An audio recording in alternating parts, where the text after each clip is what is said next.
I'm here with Akshita Mehta, and we are talking about food sourcing today. I am so fascinated by your journey because I think it's just really unique that you started as a neuroradiologist and now you're into this whole world of food sourcing. So, can you tell us a bit about what you do and how you got here? Yes, Nishi, thank you so much for having me on today. I am so excited for this conversation. I love everything about sleep, and food is very much correlated with that. So I can't wait to chat more about the integration. But yeah, just to give everyone a little bit of background of who I am. My name is Dr. Akshita Mehta. I am a neuroradiologist by training. I am still currently practicing. And really, it's a funny story. People always ask me about why a radiologist is interested in food and interested in soil health and how this even came about.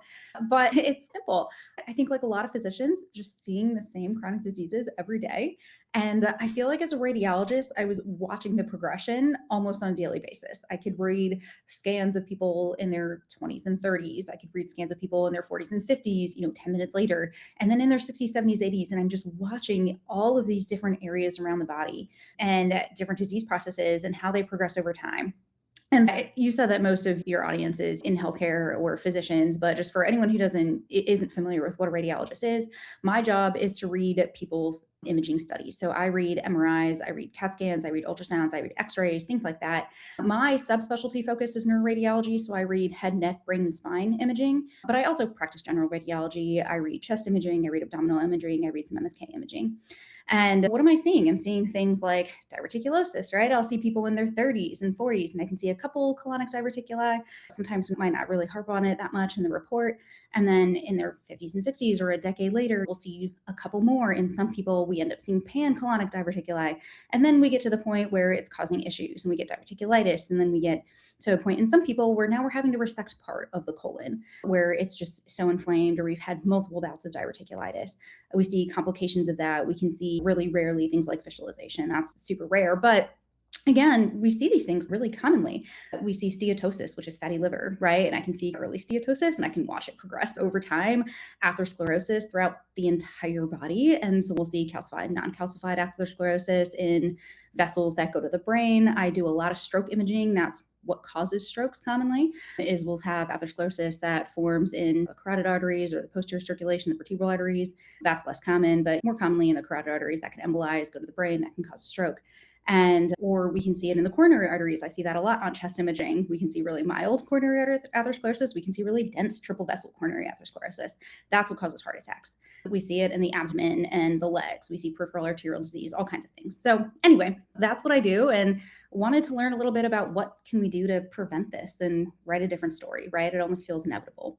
So I did a lifestyle medicine certification, and that's really where we get to learn more about sleep medicine. We get to learn about movement and how that affects health. We get to learn about food and how that affects health and social connection and what evidence we have behind these meaningful lifestyle habits and how that drives or diminishes the risk of chronic disease. Because a lot of what I'm seeing in imaging is really decades and decades of certain lifestyle factors that have led there. And so I got in particular really interested in food. And that was in part me wanting to eat better for myself. I was having some kind of, GI symptoms. I also at the time had a newborn and a 2-year-old and was trying to figure out, man, now I'm a mom. What do I feed my family? And so that's where the interest came from. And I thought about doing a nutrition course. We have tons of amazing nutritionists and dietitians out there, and figured there's got to be another piece to this story. And so I just decided to go to farms and I started hanging out with a lot of farmers. And I was really trying to understand where food came from. And so I wanted to go to the source and figure out what are their challenges? How is food in the market different? And that opened a massive can of worms. It's such an amazing journey. And I think food is one of those foundational things that we get a little bit of exposure to in medical school or clinical training, depending on what your background is. But it's so foundational to health. And like you said, it's showing up in all these different areas in the body. But you're not just interested in food, you are a documentary filmmaker about food and food sourcing. How did you make that leap from getting interested in it to now it's really your life's work? How did that transition happen? Yeah, that again. So super interesting. The more that I learn about food and the more that I was talking to different farmers, different food researchers or nutritionists, people in the agricultural space or food systems industry, it was really apparent that there is a huge discrepancy in the quality of food products on the market, and that there is also a really significant correlation with health. And I was interested in this for a long time, and it took me a while to start something or even start this company because I was trying to figure out, what do I do with this information? I think one of the downsides of talking about food is it's really easy to promote a lot of fear and anxiety. We see that all over social media. The internet is flooded with that. I don't need to be talking about that. That exists. And but how can we talk about food in a way that doesn't promote fear and anxiety? Should we be talking about all the chemicals in the food system? I think so, yes. I think we need to understand what the issues are and what the health effects are so that we understand why there's value in driving some change or making different decisions. But I got this idea to make a docu-series really from that notion that I didn't want this to be fear and anxiety provoking, but I decided to make the company once I understood that there is so much to be optimistic about and that we can be so empowered when it comes to food. We have so many options, even though sometimes it feels like we don't. When we learn a little bit, there's actually a lot that we can do to take control of our food and our health from this particular standpoint. And so I picked a docuseries format because I want it to be almost movie-like and entertaining and fun, and the education almost is like a byproduct. But food is this incredible part of our lives. And it's also so visual, right? People don't want to necessarily just listen to audio about someone talking about food, but it's really interesting and kind of fun to watch people dig their hands into soil, right? And pull a carrot out of the ground and to watch people consume it and to see the juices that flow out of tomatoes when they're ripe and grown in nutrient dense soil. And so there's so much beauty and value when it comes to food. There's also so much culture when it comes to food. There are so many different ways that we can use food and cook with food. And so I wanted it to be almost this avenue of entertainment to reconnect ourselves with where food comes from and help people understand how they can find really quality food and how they can use it to maintain that nutrient density. And yeah, I'm a doctor, I'm not a filmmaker, but this kind of seemed like the best avenue that I could think of to put this information out there and to get people excited and to feel invigorated that there actually is a lot that we can do. There's people out there doing incredible things when it comes to food and giving us really good options. And so I just want to connect those people when I can, connect the consumer with the farmers who are paying really great quality or attention to quality. It's such an important mission. So kudos to you for bringing attention to this and bringing it into the medical community and to the community at large. And you and I were nerding out a while ago when I was on your platform.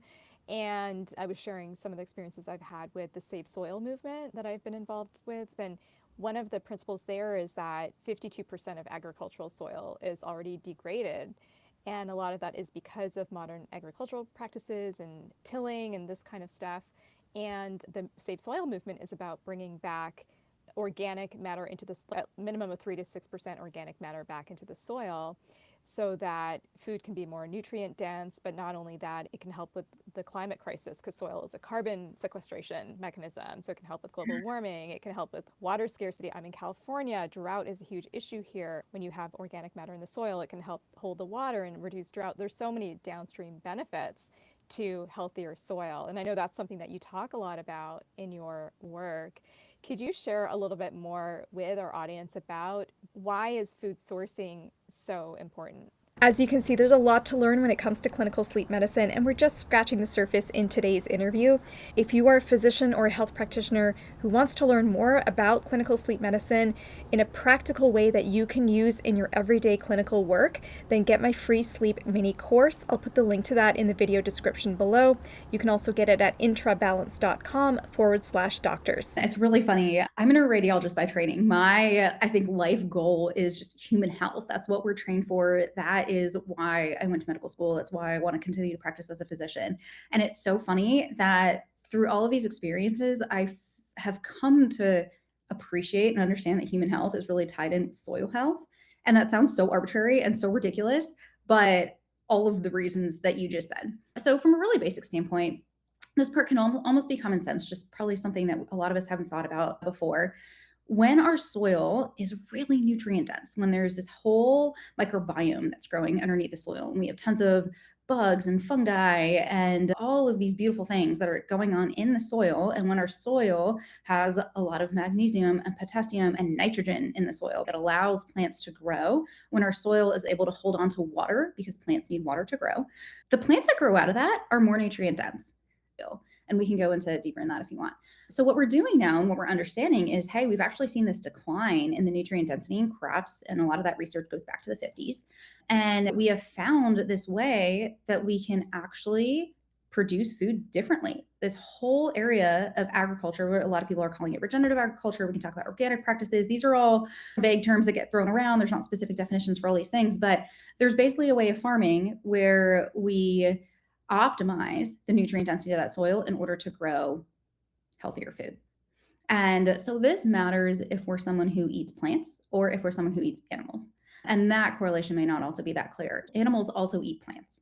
So cows, for example, right? We can think of a cow out on pasture, grazing. Ranchers should also be farmers. And if you are buying animal products, you want to ask them about their farming practices because some of them are farmers and some of them are not farming. But if a rancher farms the land, that cow is going to then graze on, right? We want that cow to be eating a variety diet. It's quite a large animal. And so almost like we wouldn't want to just eat one thing for the rest of our lives. We also don't want our cows to be eating one thing for their entire lives, right? So they are probably growing different kinds of grasses. They might be growing different species of legumes, other things that these cows can eat. And so the soil health of that grass also matters because that's going to translate into more nutrient dense food for that cow, right? The flip side of that is a conventional cow in a commodity operation that's eating grains. That grain probably grew on nutrient depleted soils. So all of this we're understanding through a lot of lab testing, which is interesting, that the end product can be really vastly different depending on the soil health. So things all seem to tie back into the health of the soil in which the food grew. And then, like you're saying, there's lots of other downstream effects that we can also get into. Soil health is not just beneficial for the food that we eat, but there is this environmental benefit as well. So, a really big thing that almost any regenerative farmer talks about is the climate effect, right? When we regenerate land, that soil, when it's healthy, holds onto water better than when the soil is really nutritionally depleted. This means that we have less erosion, we have less runoff, we have less chemicals and toxins getting into our water systems. We have cleaner water for our animals and for us to drink. We can talk about the planet's health, right? And so some of this we can think about in terms of like mercury, for example. That is something that people are somewhat familiar with when it comes to seafood, right? When our environment has these toxins in it, that ultimately ends up back in us. And so when we can regenerate the land, when we can focus on the health of the soil and the ecosystem, then we're minimizing the toxins that get out there that ultimately come back to us. So there is a lot to talk about there, but that's ultimately what it comes down to.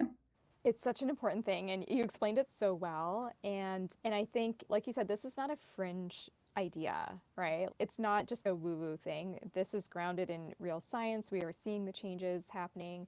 And then for those of us in healthcare, we're seeing those downstream effects of that soil depletion. And it's, like you said, it's more than just the food, it's also climate. And we think about climate change, climate refugees, and the climate, and in psychiatry, there's this whole thing called climate psychiatry, where we're dealing with the mental health effects of climate change and environmental issues and things like this. It's a mind map, right? There's all these different pieces to it. So I want to tie this back to sleep because this channel is all about sleep for the healthcare practitioners. How is this relevant to the clinician who's now working with a patient who's dealing with sleep issues? Yeah, I think just like everything, health is all encompassing, right? It's really hard to compartmentalize different parts of health. So gut health correlates with sleep health. Mental health correlates with sleep, right? All of these things are very much intertwined. And I think one way that we can talk about sleep in particular is almost stepping away for a moment on the quality and going back to what we're eating. How does that affect sleep? We can talk about like postprandial glucose spikes, right? And the glycemic effect, and how if we are eating close to bedtime, or we can even talk about the timing of food in relation to sleep. But then we can also talk about during sleep, if we have these blood sugar crashes, right? What does that do to sleep architecture? How does that affect our sleep? So there's a whole conversation, I think, in what we're eating and how that affects sleep. We can talk about what we're eating in terms of refined grains, simple carbs, and how that relates to cravings throughout the day, how those cravings have an effect on sleep. And then, totally separately, we can also have a conversation about the quality of food, right? And when we talk about the quality of food, there's so many aspects of that. We've talked about the nutrient density, and we can talk about the magnesium depletion that we've noticed in our soils and in our food systems, and how that may have an effect on sleep. Although we need some more specific studies to really talk about that in detail, but we can see some correlation and we can make some assumptions there. We can talk about other nutrient deficiencies and how they relate to sleep and make some assumptions when we do some lab testing on our food.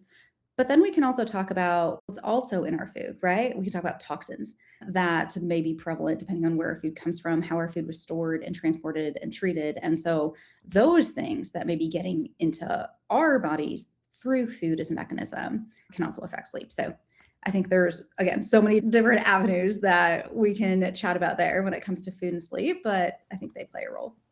It's such a big topic. And interestingly, today in our clinical sleep kit program, we've got Dr. Makija. She's an endocrinologist, and we're going to be talking about this very issue of blood sugar fluctuations and how it affects sleep. But yeah, there's so much more too, because I was speaking with a colleague yesterday about the role of iron in sleep issues and how low ferritin, like a ferritin less than 75, can contribute to restless sleep and restless leg syndrome. And so nutrient density can have an impact on sleep. And so that's something that we do in my sleep program, because it's one of those things that's often missed when it comes to sleep issues. Yet with soil nutrient depletion, so many of us are running around with these suboptimal nutrient levels because we're just not getting enough in our food. You Yeah. probably know about this more than I do, but the gut microbiome and circadian axis, I think we're also learning a lot more about, and that there could be a huge correlation there. And so, if we do have certain chemicals that are disrupting the gut microbiome, if there's certain patterns of food that we're consuming that can disrupt the gut microbiome, I think there's also a correlation with circadian physiology that can have a huge sleep effect. So, yeah, that's such a huge topic as well. So the microbiome and gut health is really foundational to overall health.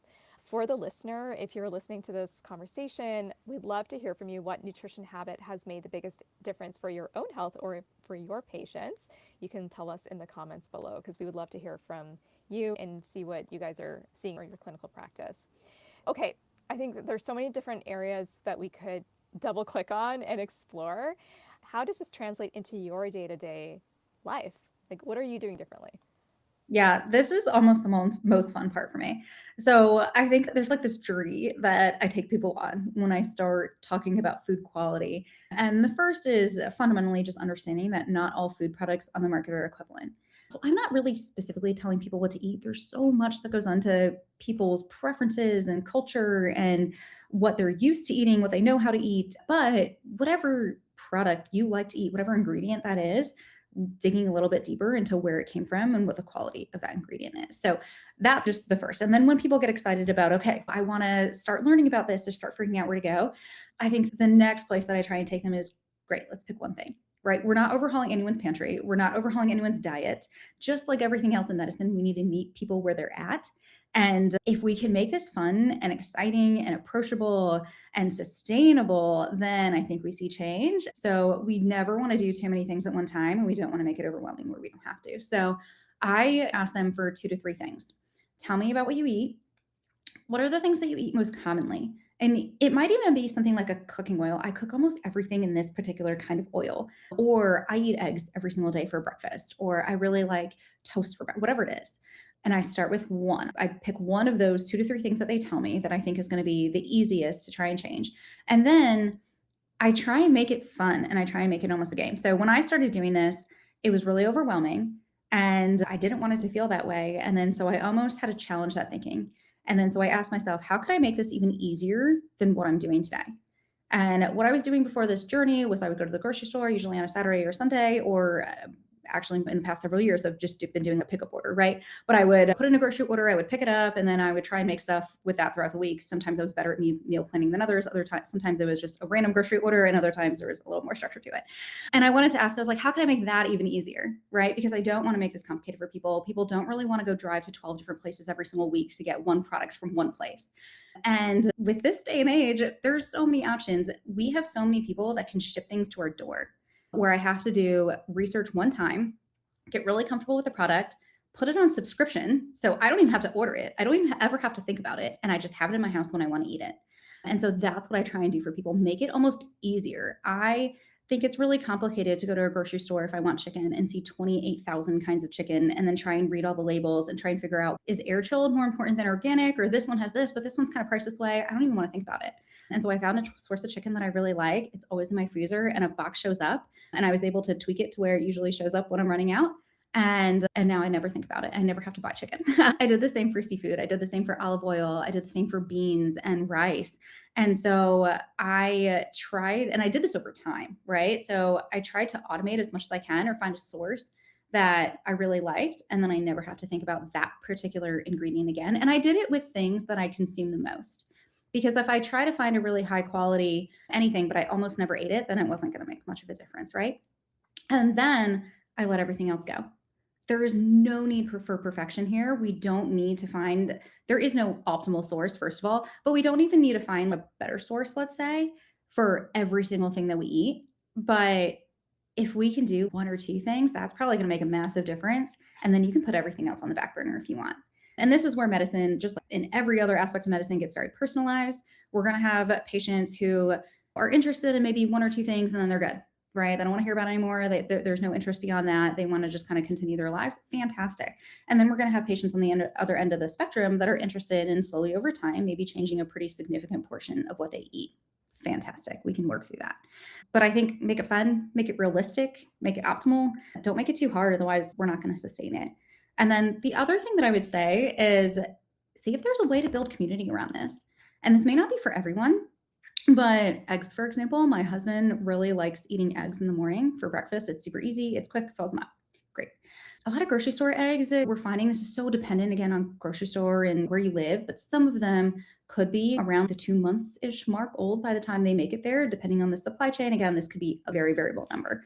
And then it's really challenging to get much transparency through the grocery store. I don't really know what they're eating. I don't know what their lives were like, right? I'm not actually seeing the hens. And I live in Texas. There are lots of backyard eggs that people grow that they sell. So for about 2 to 3 weeks, I was driving for half an hour on a Sunday to go pick up eggs. Not sustainable. I was like, I'm never doing this. This is not going to happen. So what can I do? No one's going to deliver eggs to me, to my doorstep, if I'm ordering a dozen or 2 dozen a week, right?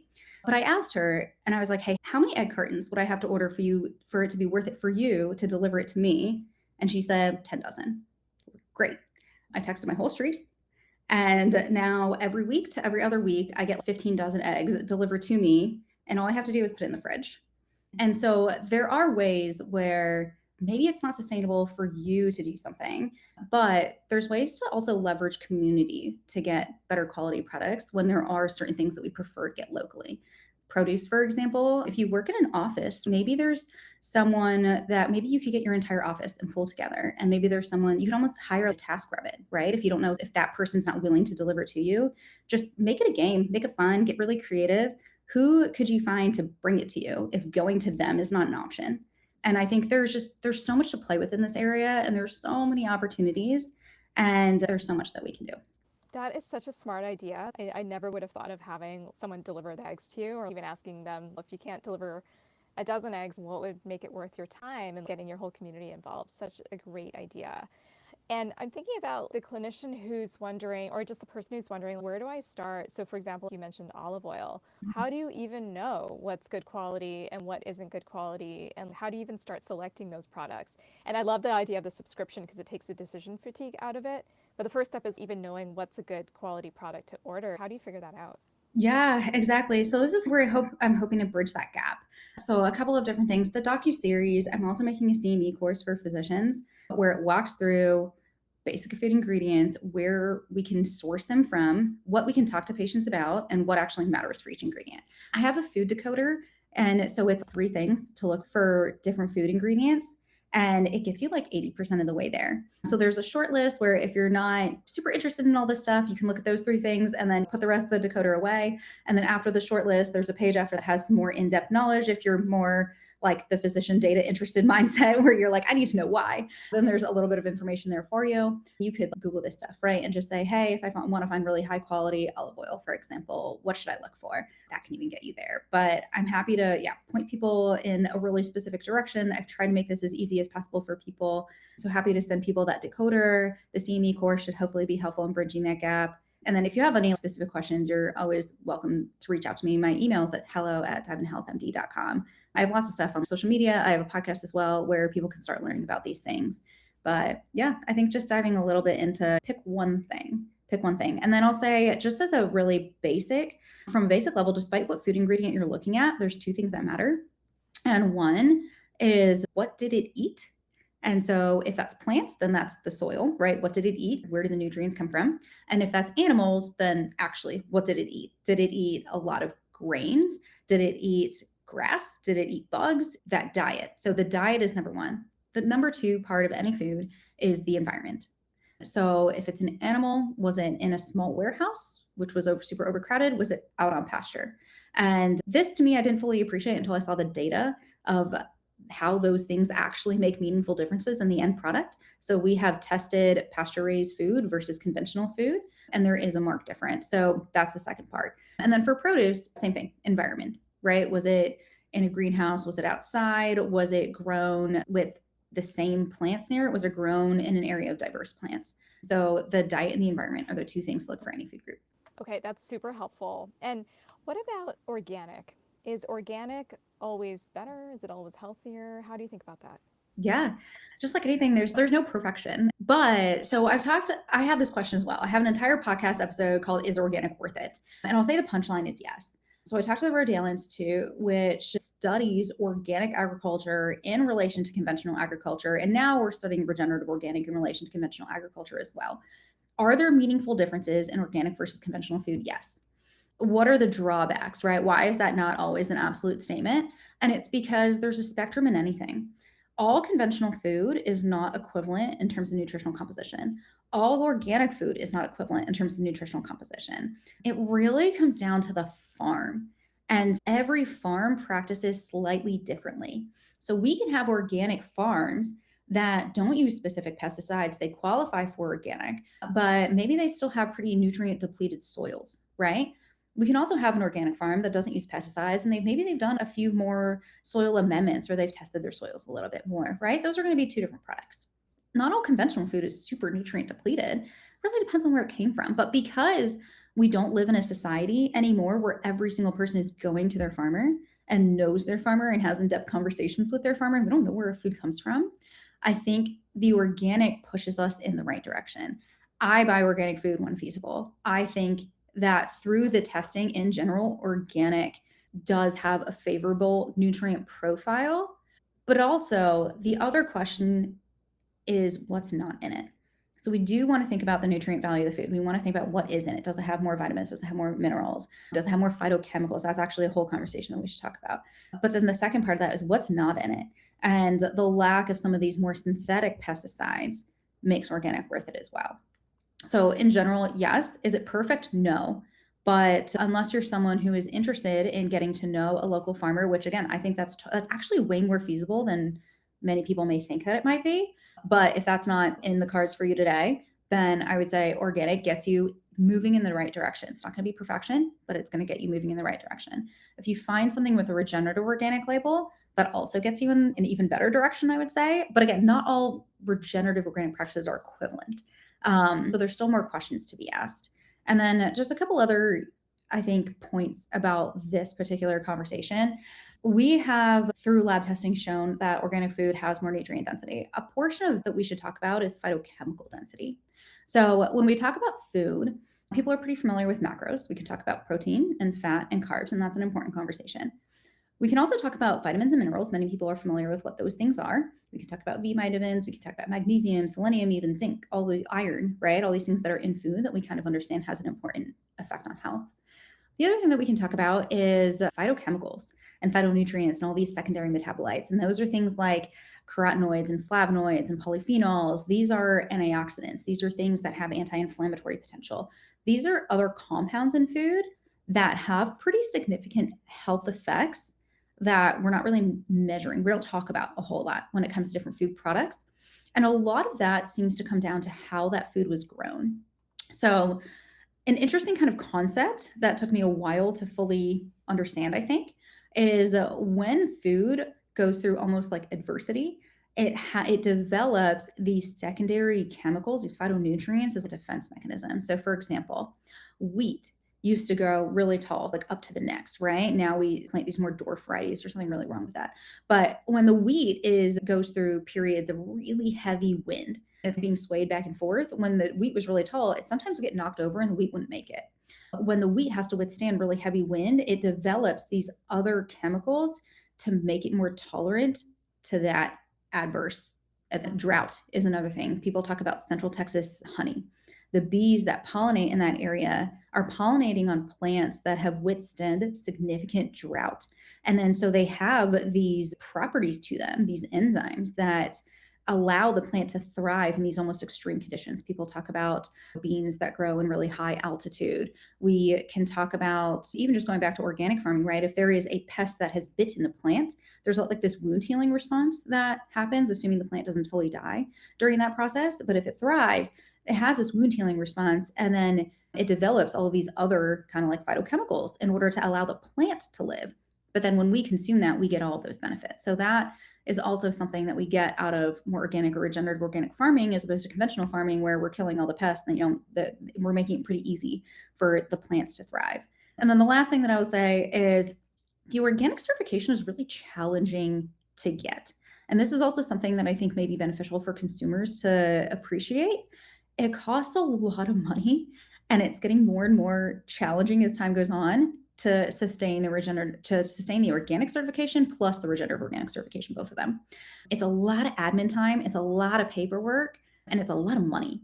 So there's also farms that are doing things exceptionally well that are never going to be organic certified, because it's not worth it for them to put in the admin time, and it's not worth it for them to put in the money to get the certification.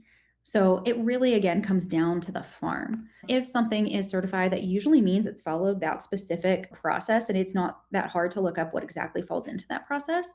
But it seems like they do a really good job in ensuring that those particular parameters are actually being followed.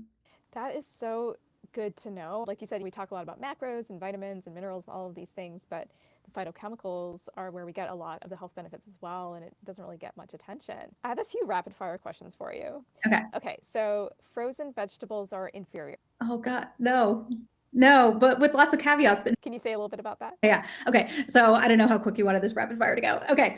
So frozen vegetables are often frozen at peak freshness. So they're harvested and then they're frozen. And that's what that's what we mean by peak freshness, right? What happens alternatively? Let's say we harvest, what do we eat commonly that's frozen? Like peas. Okay. And people don't really eat that many peas that aren't frozen, honestly. We eat more frozen peas than we do non-frozen peas. But okay, what else? Let's say like corn. So we'll harvest corn. And then we put it in a bag essentially and freeze it. That means that it was frozen pretty soon after harvest. What's the alternative? We can harvest something, and depending on where you live, we may put it on a truck. We may store it somewhere. If it's something that's getting imported, it may sit on a truck for days at the border, right? It could sit on a ship for a very long time at the border. If it's something grown in California, but we're trying to consume it in Maine or New York or the Carolinas, that's 3 to 4 days. And then it may sit at the grocery store for a day before it's actually put onto the shelves. And then it sits in our fridge for a week before we consume it, right? When we talk about really long storage and transportation times, we see this phenomenon where nutrient density declines in that food. And this is variable per food. This is why this should be in medicine. It's very complex, or it can get very convoluted, but we're sort of experts at taking really complex material and making it easy. And so the gist is, the further we are away from harvest, the more time we've allowed for those nutrients to decline. And so when we harvest a product and then we freeze it right away, and this is true for berries, this is true for anything, we're locking that in, the nutrient density in. It doesn't decline if it's frozen as much, and or hardly at all for certain things.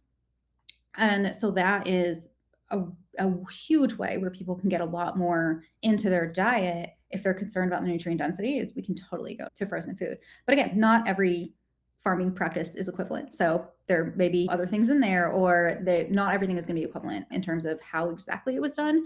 But in general, yeah, I think frozen produce is fantastic. Okay, good to know, because I use frozen berries in my smoothies. So, okay, that's great. Yeah, I have a huge, tons of frozen berries. Yes.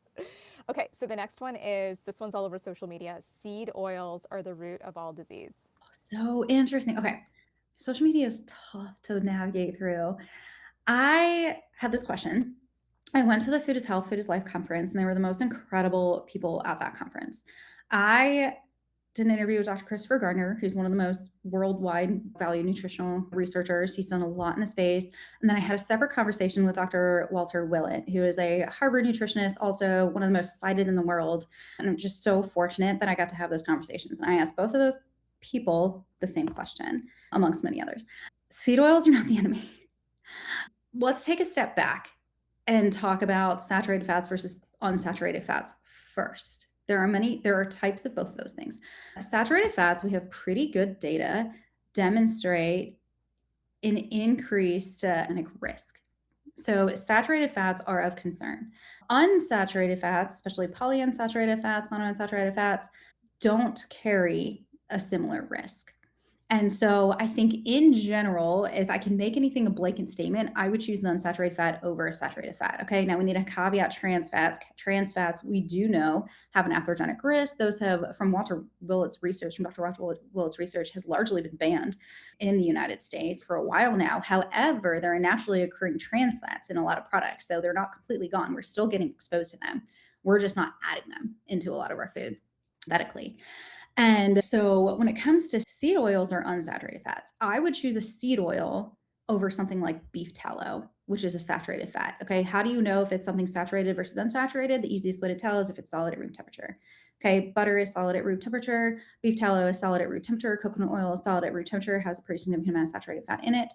These things, we see pretty clear correlation to cardiovascular illness. I read a lot of stroke imaging, so I personally am concerned about people's cardiovascular health. If there's anything that we can do to mitigate any strokes in the world, please let's do it. And so unsaturated fats are a step there. The way that I think about this, and I'll say, I will admit this is incomplete if you're academic and really want to get into the weeds, but an easier way to think about it is I think about the unsaturated fats as a spectrum. I put kind of seed oils as this area where not bad to consume, probably not doing a whole lot for you, but not terrible to consume.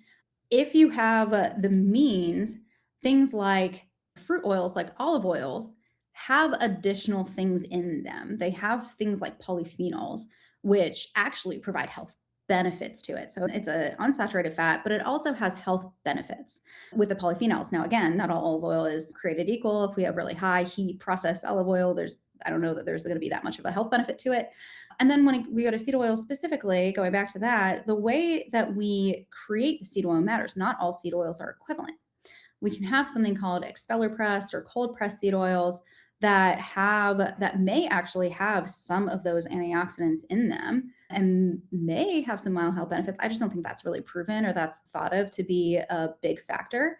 But even the seed oils that are extracted at really high temperatures, I think we're just lacking all of the antioxidants and we're just left with this fat product, right? But I don't think it has the negative health effects that people claim that it has. Where did some of that come from? We have to talk about how are we getting these seed oils? A lot of the ways that we're getting these seed oils is in the form of either fried food or processed food, things like potato chips, things like think of a lot of the packaged foods, right? A lot of that has been cooked in a seed oil. So is it the chicken and the egg? Where are these health effects really coming from? A lot of times when we fry food, especially if we're talking about a fast food place that we may be getting something from, that oil may be fried multiple times. We know that there are these, I don't know if chemicals is the right word, but these byproducts that are detrimental to health once we have used an oil and fried food in it over and over again. We've used that oil multiple times, right? That creates these byproducts that we probably don't want to be consuming. And then when we get to the more processed foods, things that come in packages, right? We can stick with the potato, not to demonize potato chip, but I don't like to demonize any food, but we'll just stick with that for simplicity. Is it the refined grain? Is it the lack of nutrients? And I think the bigger picture is actually what do we eat? What are we not eating instead? If we eat a meal that is refined grains, processed foods, things like that, that means that we're not eating a meal of vegetables, right? We're not eating a meal of whole food. And is the health benefit or the health detriment from that exchange? And I think that plays a much bigger role in it. So again, I don't think it's a seed oil themselves. I think it's one, how are we getting the seed oils? And that may actually be where some of the health detriment is coming from. But I think if you're cooking at home with canola oil, fantastic.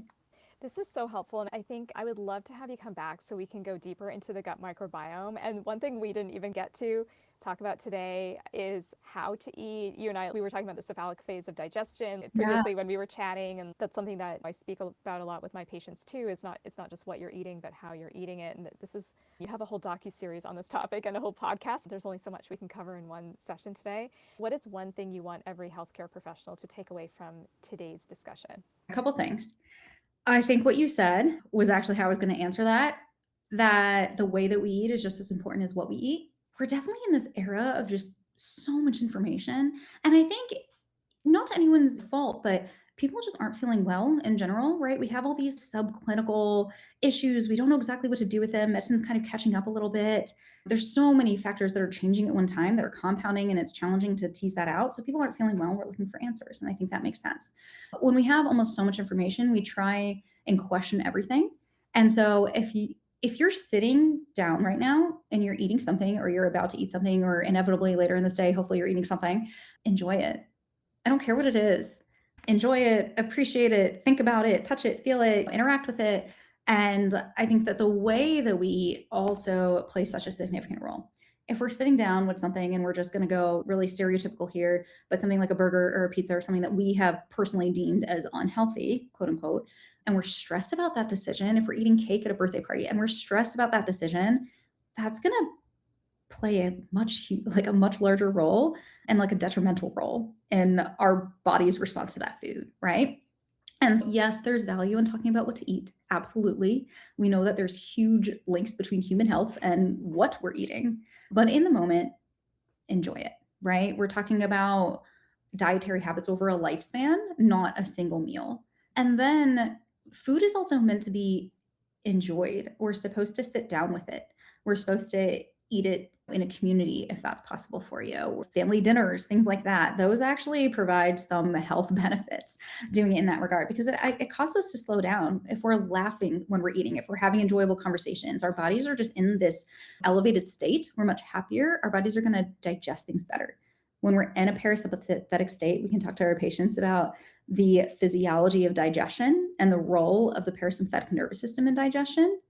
We can see how if we're running around and we're super stressed and we're in fight or flight, that our body is not going to absorb that properly. When we're running around, blood is getting shunted to our skeletal muscle and away from the splanchnic circulation, and we're not going to absorb things properly. So as much as we can, if we can sit and relax and enjoy, it sounds pretty woo-woo, I think, sometimes. And in modern day, it also sounds unrealistic, but just like anything, one meal a day, a bite a day, whatever works for you. And if this is an area that you're interested in making improvements in, then something that's worth talking about for the right patient. Fantastic. And if you're listening to this conversation and you found it helpful, please share this video with a colleague or anyone else who would benefit, because these types of interdisciplinary conversations are one of the best ways that we can all improve patient care, but not only that, improve our own health and then the lives of others as well. Dr. Mehta, thank you so much. Where can people find you? Where can they find your podcast and your docu-series? Yeah, so podcast is Apple, Spotify, YouTube. It's Dive Into Health MD. Feel free to email me with any questions, hello@diveinhealthmd.com. I'm on lots of social media. I'm on Instagram and TikTok, Facebook, LinkedIn, YouTube. And that's where you can get all the updates for the docuseries and the CME course, which should be coming. If you're a physician, I also have a WhatsApp community for physicians. Happy to add you to it. Just get in touch with me and we'll get you in there. I'm in that WhatsApp community and learning so much. It's amazing just what you're doing, what you're sharing. I would love to have you come back anytime. I think there's so much more that we could dig into. This was a great overview of the work that you're doing and why food sourcing is so important. So I really appreciate your time and generosity today.